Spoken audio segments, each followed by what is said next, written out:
I met Greg about 25 years ago, and even though he looks like he's still 15, he looked even younger then.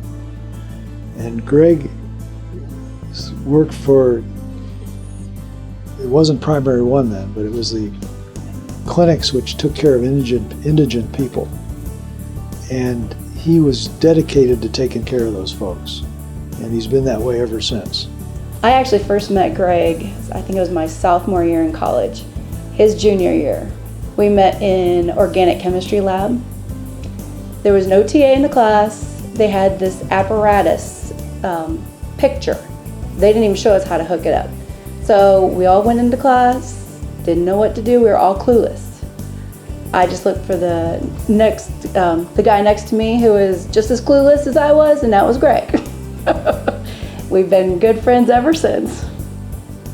I was in the homeless shelter, and I had to go to the clinic, and that's where I met Dr. Graves at while I was in the homeless shelter, and I won't go nowhere else.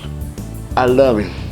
He treats me with respect, and he tells me things to do, and when I do it, they work. I just follow his lead. Greg has kindly referred patients to this practice that he sees in his clinic for patients with anterior segment ocular diseases and surgery. And so when I came along, I met him one day when he was here, and so I've taken care of his patients for 10 years now, and try to make them happy and then get back to Dr. Graves. Greg is one of the best optometrists that I've known.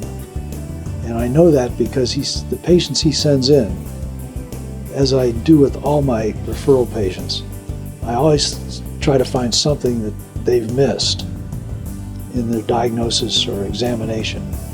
And I never find anything that Greg's missed. So he is a spectacular diagnostician and examiner. When you meet Dr. Graves, he's personable, he's friendly, he cares about his patients. You can tell that from the first 2 minutes you meet him, and he has a tremendous demeanor for his patients. And I think they all appreciate that, and I strive to be more like that. Ever since I've been going to him, I haven't had any problems. My eyesight been better.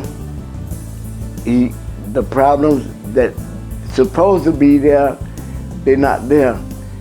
And I'm glad of that. He called me one night at about 6 o'clock. You know, he's still working. He calls and says, "Tom, I have a patient here in the clinic.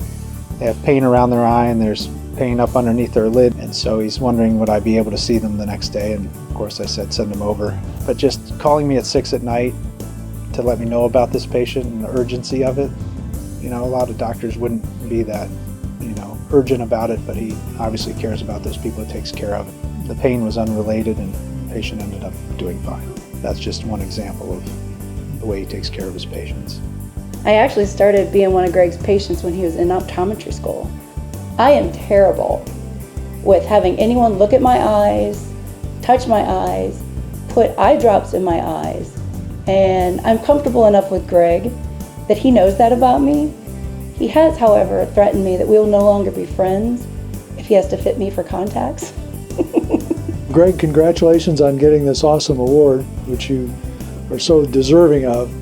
The only thing I can wish you in the future is that don't retire, because I'll miss seeing your patients, and then I'll have to retire. So congratulations, a well-deserved honor.